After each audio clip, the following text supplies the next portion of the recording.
और अब रुख करते हैं सीरिया का। सीरिया के राष्ट्रपति बशर अल असद 24 साल वहां सत्ता में रहे और फिर देश छोड़कर भाग गए। उन्होंने अपने दोस्त व्लादिमीर पुतिन के देश रूस में पनाह ली है। सीरिया पर एचटीएस नाम के संगठन ने कब्जा कर रखा है, यानी कि उसी ने अब सीरिया को अपने हाथ में ले लिया है। उसी ने असद को देश छोड़कर भागने पर मजबूर किया।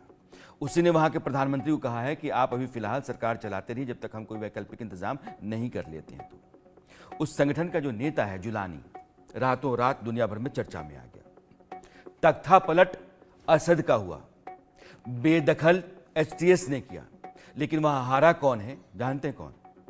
रूस। और ऐसा नहीं है कि जीत एचटीएस हुई है, बल्कि जीता है तुर्की।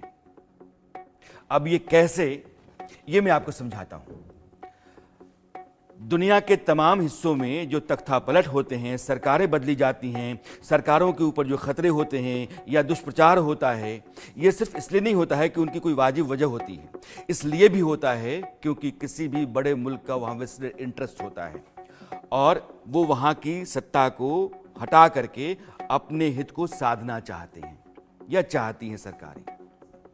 अब रूस में और तुर्की के बीच, या यूं कहिए कि रूसी राष्ट्रपति व्लादिमीर पुतिन और तुर्की के राष्ट्रपति एर्दोगान के बीच लंबे समय से एक जंग चल रही है, या होड़ कहिए, अरब और अफ्रीकी देशों में प्रभुत्व बढ़ाने की।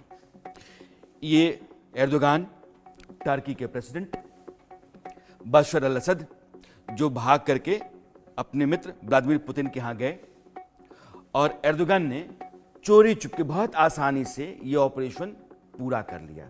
इसी ऑपरेशन के बारे में आपको बता रहा हूं क्योंकि दुनिया के दो देशों के बीच में सीरिया है और सीरिया की जमीन एर्दोगान ने अपने लिए रूस के हिस्से से खींच ली है।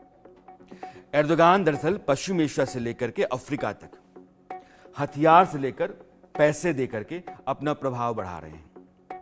ऑटोमन एम्पायर जो था, उस एम्पायर की तरह फिर से अपना एक साम्राज्य बढ़ाना चाहते हैं।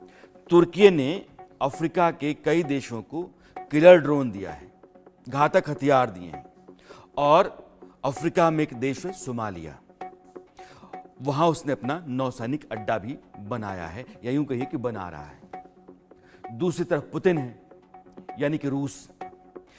पुतिन अपनी जो वैगनर आर्मी है, यानी कि रूस के बाहर रूस के हितों की खातिर लड़ने वाली सेना, जिसको वैगनर फोर्स कहते हैं, उसकी मदद से अफ्रीका में तेजी से अपना प्रभाव बढ़ाने की कोशिश में।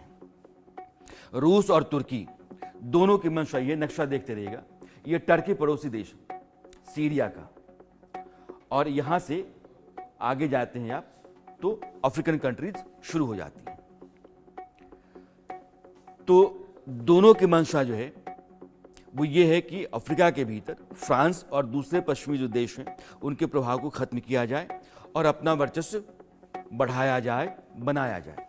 इसी टकराव या होड़ का एक हिस्सा था सीरिया। रूस सीरिया के सैन्य अड्डों की मदद से उस इलाके में पश्चिमी देशों को चुनौती देता था और यहीं से अफ्रीका के लिए सैन्य मदद भी भेजा करता था। यानी कि सीरिया से असद सरकार का खात्मा रूस की जमीन का वहां से खिसकना है। रूस का अफ्रीकी देशों मसलन कि माली, बुर्किना फासो, नाइजर, या जो सेंट्रल अफ्रीकन कंट्रीज हैं, उनमें अच्छा खासा प्रभाव है। और टर्की या तुर्की वो भी अफ्रीका में अपना पैर पसारना चाहता है, लेकिन सीरिया में जब तक रूस रहता, उसके लिए अपने टारगेट को मीट करना, अपने मकसद को पूरा करना थोड़ा मुश्किल हो रहा था। ऐसे में एर्दोगान ने मौका ताड़ा और उन्होंने दुनिया की नजर में आए बिना एचटीएस विद्रोहियों को खड़ा किया, और उस एचटीएस ने असद के खिलाफ युद्ध छेड़ा और सीरिया को अपने कब्जे में ले लिया। सीरिया से रूसी आधिपत्य को एक झटके में एर्दोगान ने खत्म कर दिया। अब जो जुलानी की अगुवाई वाला एचटीएस है, वो जाहिर है एर्दोगान जैसा कहेंगे वैसा करेगा। और बहुत मुमकिन है कि रूस के पाले में जो देश अफ्रीका के आज की तारीख में हैं वो कल तुर्की के साथ चले जाएं। सीरिया में रूसी सेना का नौसैनिक और एयरबेस दोनों है और आज भी है। वहां कब्जा हो गया है एसटीएस का, लेकिन एसटीएस विद्रोहियों ने रूस को यह कहा है, भरोसा दिया है कि वह उनके सैन्य अड्डों को कोई नुकसान नहीं पहुंचाएंगे। जो इंटरनेशनल अफेयर्स के जानकार हैं, खास करके जो पश्चिमी एशिया के मामलों के जानकार हैं, वो कह रहे हैं कि सीरिया की हार से न सिर्फ मिडिल ईस्ट में बल्कि जो उत्तरी अफ्रीकन देश हैं और सेंट्रल अफ्रीकन कंट्रीज हैं, वहां जो रूस का प्रभाव है उसको भी बड़ा झटका लगा है और समीकरण नए सिरे से वहां बन सकते हैं। सीरिया में जैसे ही असद की सरकार गिरी, अब एक दूसरा डेवलपमेंट आपको बता रहा हूं, और वे रूस भागे, अमेरिका और इजराइल यह दोनों एक्शन मोड में आ गए। दोनों को डर हो गया कि सीरिया में जो हथियार पड़े हैं वे कहीं विद्रोहियों के हाथ ना लग जाएं।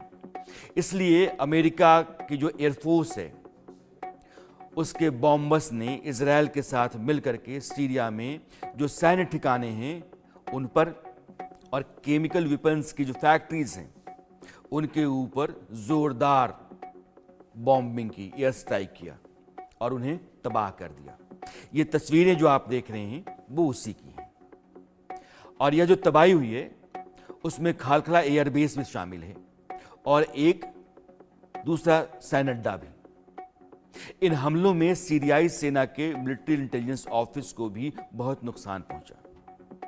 जो इजरायली डिफेंस फोर्स है, जिसको हम आईडीएफ कहते हैं, उसने दावा किया है कि ईरान सीरिया में हथियारों की फैक्ट्री चला रहा था। असद मतलब शिया, शिया मतलब ईरान। ईरान किसका समर्थन करता है? दुनिया में जहां जहां भी शिया हैं और शिया के विद्रोही गुट हैं, मसलन हिजबुल्लाह। तो ईरान असद के राज में वहां जो फैक्ट्री चला रहा था उसको भी तबाह किया। और इजराइल यह भी कह रहा है कि वहां उसके एक्सपर्ट्स मौजूद रहते थे। इजरायली फौज तो जमीन के रास्ते भी सीरिया में घुस गई और उसने गोलन हाइट्स के पास 10 किलोमीटर जो सीरियाई इलाका है उसको कह दिया कि बफर जोन है, यानी कि इस जोन में आप नहीं आएंगे। और इजराइल के मुताबिक उसने अपने नागरिकों की सुरक्षा के लिए ऐसा किया है। आप जब सीरिया को देखते हैं नक्शे पर तो पड़ोस में इजराइल है। मैं चाहूंगा कि नक्शा लेकर के आऊं और आपको दिखाऊं। तो उसने कहा कि सीरिया के अंदर हमने 10 किलोमीटर का बफर जोन बनाया है इसलिए कि वहां कोई नहीं आए, ताकि मेरे नागरिकों पर कोई भी विद्रोही गुट या आतंकवादी गुट जाकर के हमला ना करे। तो ये सीरिया है और आप इसके बगल में ये लेबनान और ये इजराइल। तो ये सीरिया की सीमा भी इजराइल से लगती है, जैसे लेबनान की सीमा इजराइल से लगती है, जॉर्डन भी लगता है।